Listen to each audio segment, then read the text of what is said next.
𝗵𝗵𝗶𝗃को बारे भन्दा चाहिँ हामी चाहिँ one of the leading e-learning platform भन्छौँ आफूलाई हैन। यो एडटेक इन्डस्ट्रीमा एजुकेसन र टेक्नोलोजीलाई मिक्स गरेर चाहिँ हामीले एउटा प्लेटफर्म बनाएको छौँ।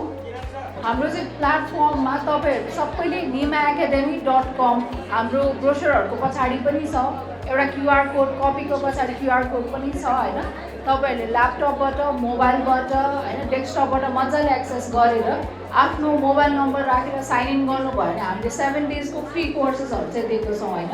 सो त्यसमा चाहिँ हाम्रो 1 देखि 10 को लागि मजाले science, math, social studies, optional म्याथ्सहरु कोर्सहरु चाहिँ हामीले इन्टरेक्टिभ फर्ममा बनाएर राखेको छौँ। टिचरलाई कसरी सपोर्ट हुन्छ त पढाउनलाई र पढ्नलाई पनि दुवै पक्षलाई हेरेर चाहिँ हामीले समेटेर चाहिँ 3D मोडलहरु राख्दैछौँ।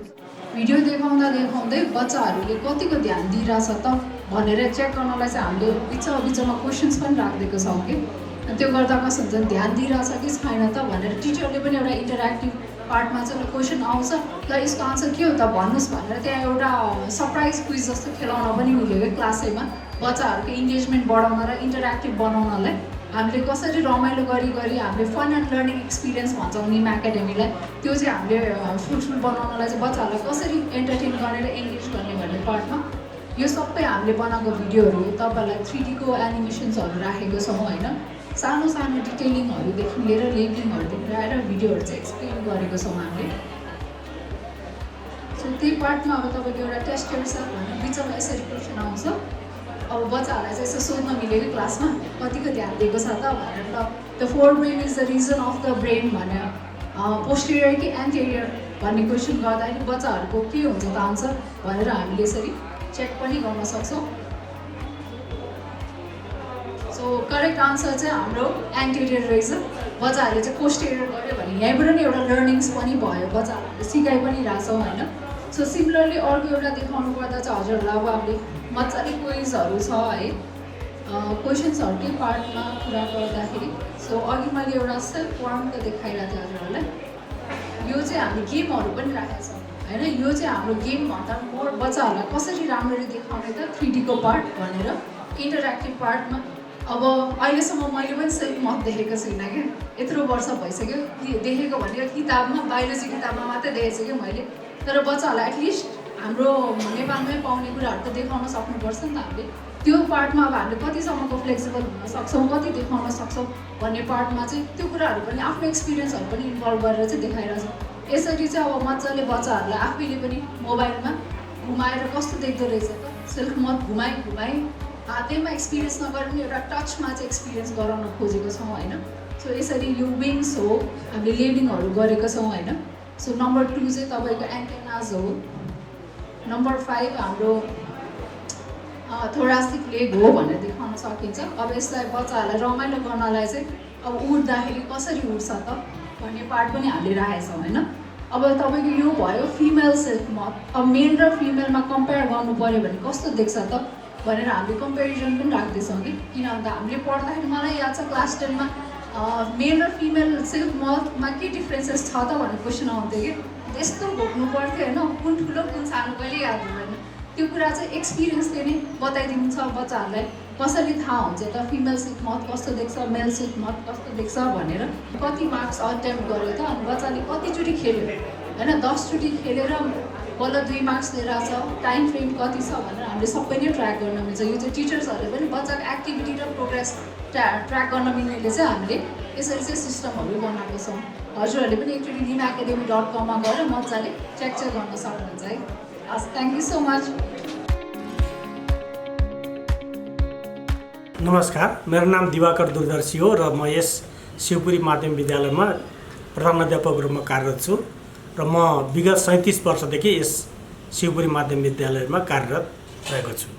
कोभिड भन्दा पछाडि हामी जुन हाम्रो टिचिङ लर्निङ एउटा प्रोसेस थियो त्यसलाई चाहिँ हामीले परिवर्तन गर्नुपर्छ भन्ने लागेर हामीले केही समयदेखि विद्यालयको आफ्नै एप्सबाट विद्यार्थीहरूलाई टिचिङ लर्निङ प्रोसेसमा हामीले समावेश गरेका थियौँ।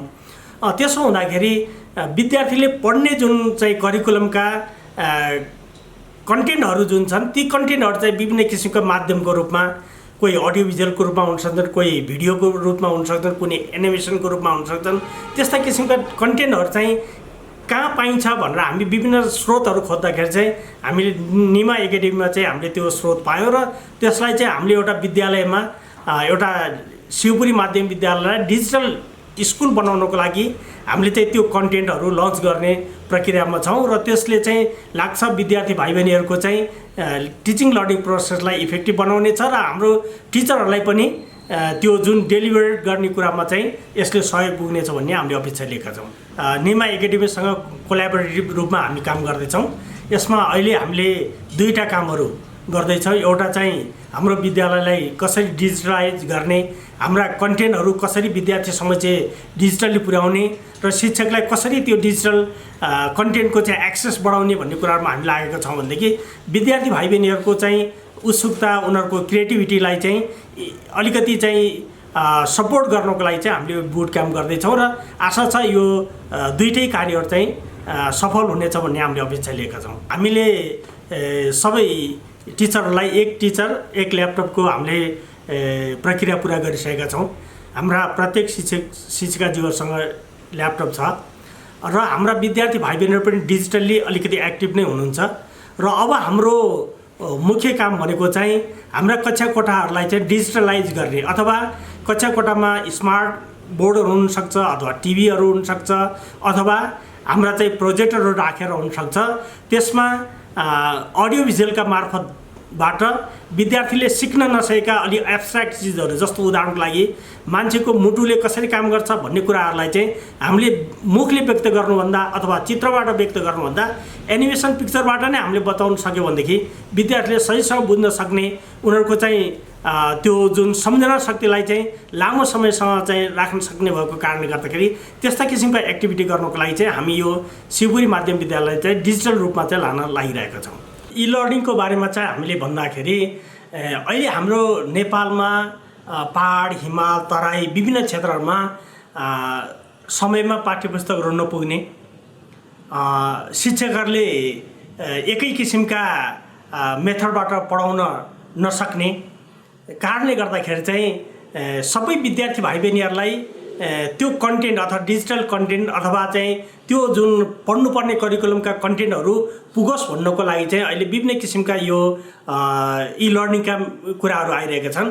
त्यसले गर्दाखेरि चाहिँ यो इलर्निङ अहिलेको अवस्थामा यदि म शिक्षकै हुँ भनेर यदि विद्यार्थीसम्म चाहिँ जाने हो भनेदेखि चाहिँ डिजिटल्ली त्यो शिक्षक साउन्ड हुनैपर्छ र संसारमा भएका विभिन्न किसिमका ज्ञानहरू चाहिँ शिक्षकले प्राप्त गर्नैपर्छ र त्यो प्राप्त गरेका ज्ञान चाहिँ आफ्नो विद्यार्थीसम्म चाहिँ पुर्याउनको लागि चाहिँ यो डिजिटल अथवा इलर्निङ जुन छ यो प्रक्रिया चाहिँ आवश्यक छ र सबै शिक्षिकाहरू विद्यालयहरू चाहिँ यो डिजिटल लर्निङमा चाहिँ हामी जानुपर्छ भन्ने लाग्छ।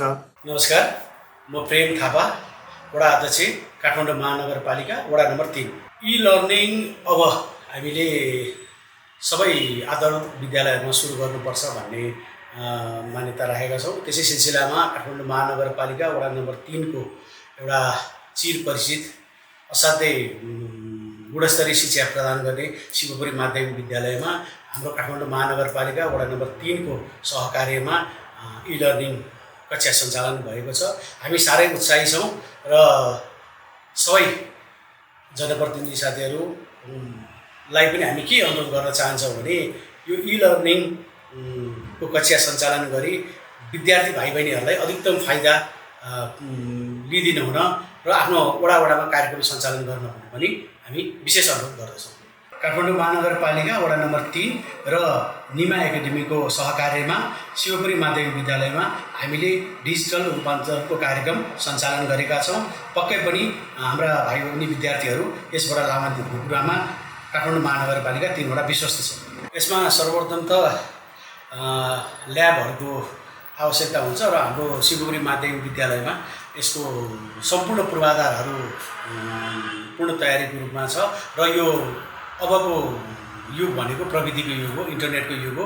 यसलाई विद्यालयहरूले भरपूर रूपमा चाहिँ प्रयोग गर्नुपर्छ भन्ने हाम्रो मान्यता छ।